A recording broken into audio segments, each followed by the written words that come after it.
Pre లాంచ్లో invest చేయడం ద్వారా ఎవరు ఎగ్జాక్ట్గా బెనిఫిట్ అనేది పొందుతారు? Minimum 2 to 2.5 yearsలో. సో మీ ప్రకారంకి వచ్చేసరికి మీరు ఆపోజిట్, అంటే మీరు అదే ప్రాజెక్ట్స్లో స్టే చేయడం ఎందుకు అట్లా? మేము నమ్మలేదనుకోండి ఇది క్వాలిటీ ఉందని. సో ఇప్పుడు బేసిక్గా హైదరాబాద్ చుట్టూ డిఫరెంట్ జోనర్స్ ఉన్నాయి, east west north south, plus దాంట్లో నాగ్పూర్ హైవేకి డిమాండ్ చాలా పెరిగిపోయింది. ఈ టైం 35 minutes అనే టైం 25 minutes లోపల అవుతుంది. ఓకే, వాళ్ళకు ఆఫీస్కి వెళ్ళినంత టైంలోనే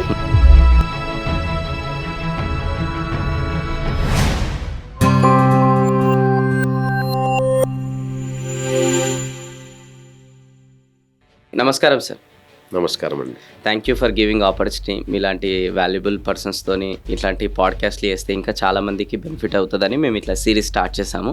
ఎందుకంటే చాలామందికి ప్రతి ఒక్కరికి డిఫరెంట్ కార్నర్లో డిఫరెంట్ ఎక్స్పీరియన్స్ ఉంటుంది. సో ఆ ఎక్స్పీరియన్స్ వల్లనే వాళ్ళు సమ్వేర్ వాళ్ళ లైఫ్లో ప్రోగ్రెస్ అవుతారు.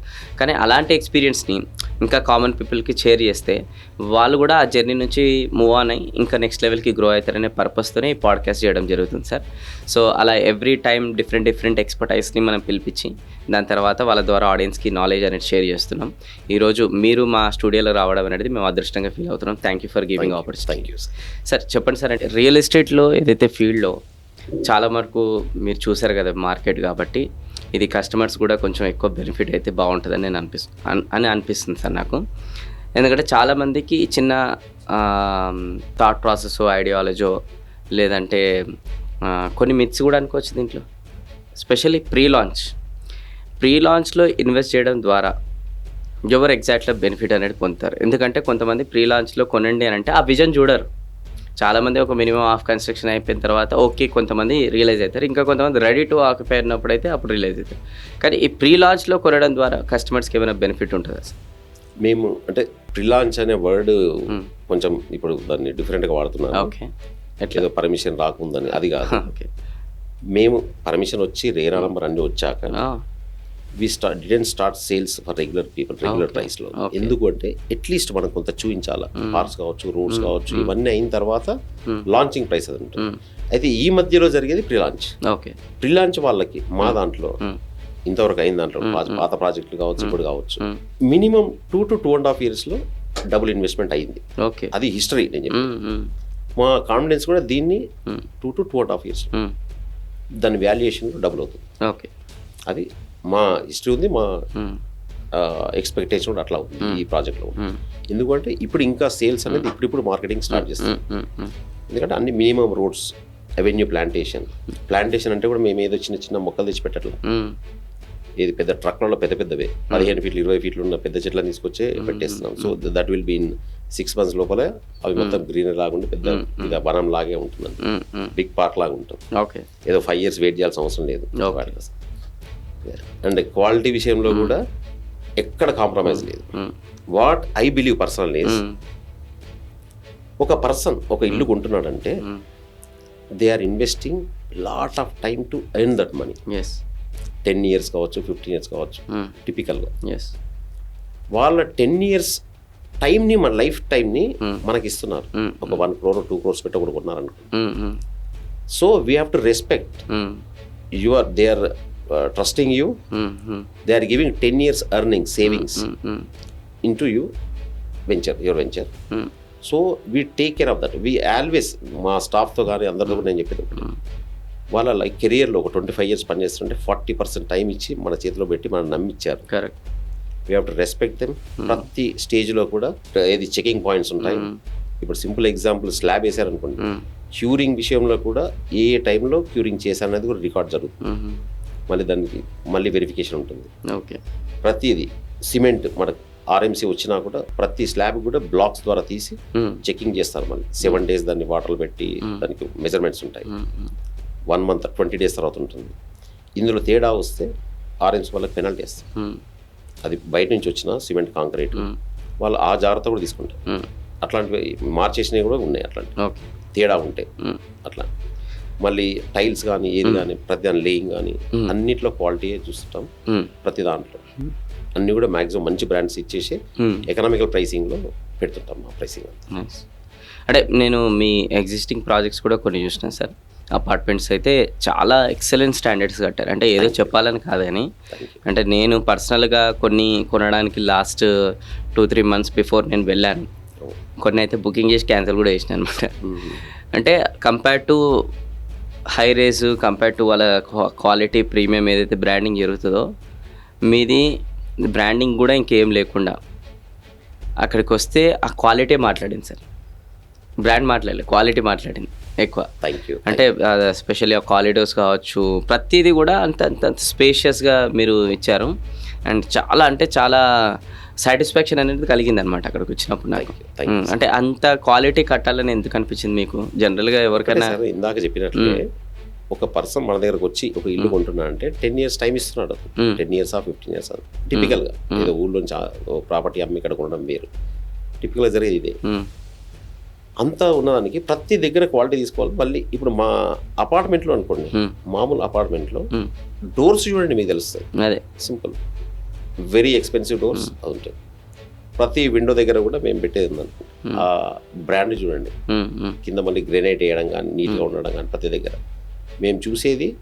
మా దగ్గర ఒక కస్టమర్ ఎవరున్నారు 5 years తర్వాత మమ్మల్ని కలిసిన, వీడు ఏదో ఇల్లు మాకు అటగట్టడానికి కాకుండా చాలా జాగ్రత్త చేశారండి అని చెప్పి ఆ రెస్పెక్ట్ అది ఉంటుందా, అది డెఫినెట్గా విల్ వాల్యూ ఇట్. మేము ఏదో కట్టేసి వెళ్ళిపోదామని మా ఉద్దేశం ఎప్పుడు కూడా కాదు. ఈ భువన గ్రూప్ అనేది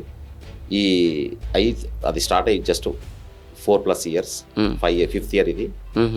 ఈ 5 years లోనే మా కస్టమర్లు అందరూ కూడా చాలా మంది మళ్ళీ ఇన్వెస్ట్ చేయాలంటే, సార్ మీ నెక్స్ట్ ప్రాజెక్ట్ ఎప్పుడు వస్తుంది చెప్పండి, ఏం చేస్తున్నారు, ఏం చేస్తున్నారు అడిగే వాళ్ళు చాలా మంది ఉన్నారు. మమ్మల్ని ఫస్ట్ దాంట్లో తీసుకోండి, కొంచెం మీరు ప్రైస్ తగ్గించి మాకు ఇవ్వండి అనే వాళ్ళు చాలా మంది ఉన్నారు. అంటే ఎవరికైతే సేవింగ్స్ ఉన్నాయో వాళ్ళందరూ అంటే దే ఆర్ సాటిస్ఫైడ్ కస్టమర్స్.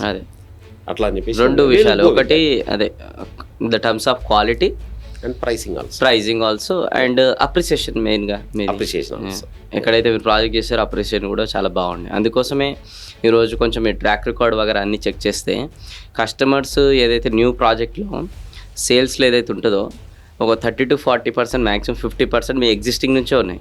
కొన్ని ప్రాజెక్ట్స్లో ఇంకా పర్సంటేజ్ కూడా ఇంకా పెరిగింది. అంటే that is what we can see there exactly.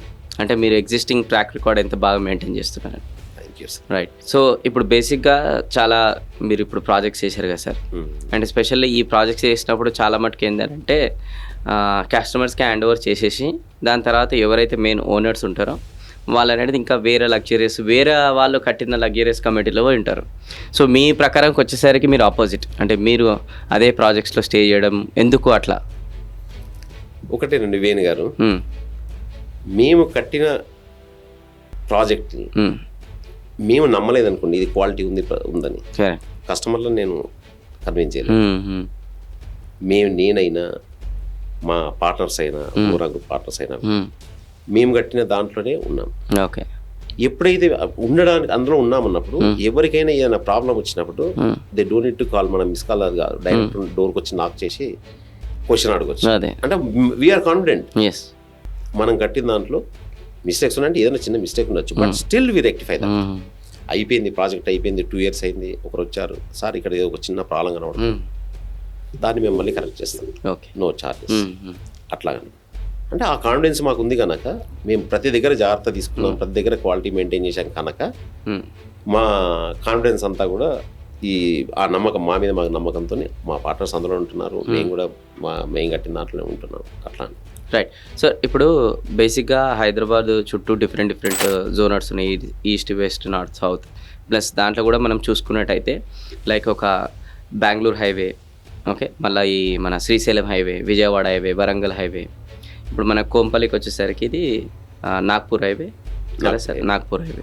So different హైవేస్లో డిఫరెంట్గా కస్టమర్స్ ఇన్వెస్ట్మెంట్ చేస్తున్నారు, దాని తగ్గట్టు అప్రిసియేషన్ పోతుంది. బట్ ఓవరాల్గా కంపారిటివ్ చూస్తే ఈ మధ్యకాలంలో నాగ్పూర్ హైవేకి డిమాండ్ చాలా పెరిగిపోయింది.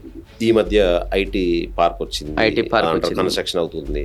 ఇవన్నీ పెరగడానికి అంటే నేను కొన్ని అనలైజ్ చేసిన సార్, దాని తర్వాత మీరు కూడా మీ నాలెడ్జ్ ప్రకారం యాడ్ ఆన్ చేయండి. స్పెషల్లీ ఫ్లైఓవర్స్, అవును, ఏదైతే ఈ మన సుచిత్ర నుంచి స్టార్ట్ అయ్యి కోంపల్లి ఇంకా అక్కడ వరకు మేడ్చల్ వరకు ఆ ఫ్లైఓవర్స్ అనేది చాలా బాగా అక్కడ కన్స్ట్రక్షన్ అవుతున్నాయి, మెట్రో ఇవన్నీ కూడా. అంటే నేను ఇప్పుడు ఇది జనరల్గా చెప్పిన, కొంచెం దీన్ని ఎలాబరేట్ చేసి చెప్పండి సార్. ఇప్పుడు నార్త్ సైడ్ తీసుకున్నప్పుడు మనము కొంపల్లి అనేది అవుటర్ రింగ్ రోడ్కి క్లోజ్గా ఉన్నది కొంపల్లి. అవుటర్ రింగ్ రోడ్ అనేది మన హైదరాబాద్ బార్డర్ లాగా మనం మామూలుగా తీసుకున్నాం. అవుటర్ రింగ్ తర్వాత కూడా ఉంది, హైదరాబాద్ డెవలప్ అవుతా ఉంది. అక్కడ నుంచి మన తూప్రాన్ వెళ్ళడానికి national highway 44 Nagpur highway 4 line highway. అక్కడ ఉన్న బాటిల్ లెక్ ఏంటంటే మెయిన్గా మేడ్చల్ అనేది ఒకటి, ఎందుకంటే మేడ్చల్ టౌన్లోంచి ఉంది. కాకపోతే ఇప్పుడు దానికి ఆ ఫ్లైఓవర్ కన్స్ట్రక్షన్ స్టార్ట్ అయింది, ఫ్లైఓవర్ అవుతుంది. మేబీ ఇంకో 6 months 1 year లోపల ఫ్లైఓవర్ ఓపెన్ అవుతుంది. మన ప్రాజెక్ట్లో వీళ్ళు వచ్చి ఓనర్స్ వచ్చి అక్కడ ఉందామనేసరికి ఈ 35 minutes అనే టైం 25 minutes లోపల అవుతుంది. వాళ్ళకు ఆఫీస్కి వెళ్ళినంత టైంలోనే వీకెండ్ వీళ్ళకి వెళ్ళిపోవచ్చు. ఎనీ టైం వీక్ డే కూడా ఈవినింగ్ వెళ్ళేసి ఆఫీస్ అయిపోయిన తర్వాత 5:30కి 6కి వెళ్ళినా ½ an hourలో ఉంటారు. మళ్ళీ మార్నింగ్ 8:30 బయలుదేరినా మళ్ళీ 9 వరకు ఆఫీస్లో ఉంటారు. ప్రాక్సిమిటీ కానీ ఏది కానీ ఈ కొత్త ఫ్లైఓవర్స్ వల్ల చాలా అడ్వాంటేజ్. అంటే స్పీడ్ పెరిగింది, హైవేల మీద కూడా స్పీడ్ ఇప్పుడు 100, 120 అవుతుంది. కనుక యాక్సెసిబిలిటీ టైం వైజ్గా చూస్తే they can save lot of time. Right. ఇప్పుడు టువర్డ్స్ రియల్ ఎస్టేట్ ఇంకా మీ విజన్ ఎలా ఉంది సార్? టువర్డ్ భువన గ్రూప్స్ మీ విజన్ ఎలా ఉంది నెక్స్ట్? హైదరాబాద్ ఇంతవరకు మేము కాన్సన్ట్రేషన్ చేసిందంతా కూడా హైదరాబాదే. హైదరాబాద్లో కూడా నార్త్ అని ఎక్కువ చూసాము. అంటే వీళ్ళు ఎక్స్పాండెడ్ టు అదర్ ఏరియాస్ అంటే విత్ ఇన్ హైదరాబాద్. హైదరాబాద్కి నెక్స్ట్ 10 years వరకు కూడా గ్రోత్ అనేది ఆగదు, అది ఉంటుంది అనేది మినిమం. ఆ తర్వాత ఉండదని కాదు, ఆ తర్వాత ఉంటుంది, కానీ 10 years అయితే అష్యూర్డ్. 10 yearsకి మీరు అష్యూర్డ్ అంటారు కదా. ఇక్కడ చిన్న ఈ మధ్యకాలంలో ఒక మిత్ ఉంది కొంతమందికి, స్పెషల్లీ కస్టమర్స్ కావచ్చు, ఏజెంట్స్ కావచ్చు. ఏంటంటే గవర్నమెంట్ అనేది చేంజ్ అయింది, మరి దీని ఇంపాక్ట్ అనేది ఎలా ఉంటుంది, మరి డెవలప్మెంట్ ఉంటుందా ఉండదా అని చెప్పి చాలామందికి ఈ మిత్ ఉంది. సో ఇప్పుడు మొన్నటి వరకు ఎంపీ ఎలక్షన్స్ ఉండే, మార్కెట్ డౌన్ ఇట్లా అంటున్నారు. సో ఇప్పుడు ఎలా ఉంటుంది నెక్స్ట్ రాబోయే టైంలో? ఆల్రెడీ మనది గ్రోత్ పాత్రలో స్టార్ట్ అయింది. ఈ గ్రోత్ని ఏ గవర్నమెంట్ వచ్చినా డెఫినెట్గా సపోర్ట్ చేస్తుంది. ఏ గవర్నమెంట్ వచ్చినా కూడా, because they need revenue. Revenue అన్నప్పుడు రియల్ ఎస్టేట్ అనేది one of the core area వాళ్ళ రెవెన్యూ, దాంట్లో గవర్నమెంట్ రెవెన్యూ. దాన్ని ఎనీ గవర్నమెంట్ అయినా సపోర్ట్ చేస్తుంది ఫ్యూచర్లో.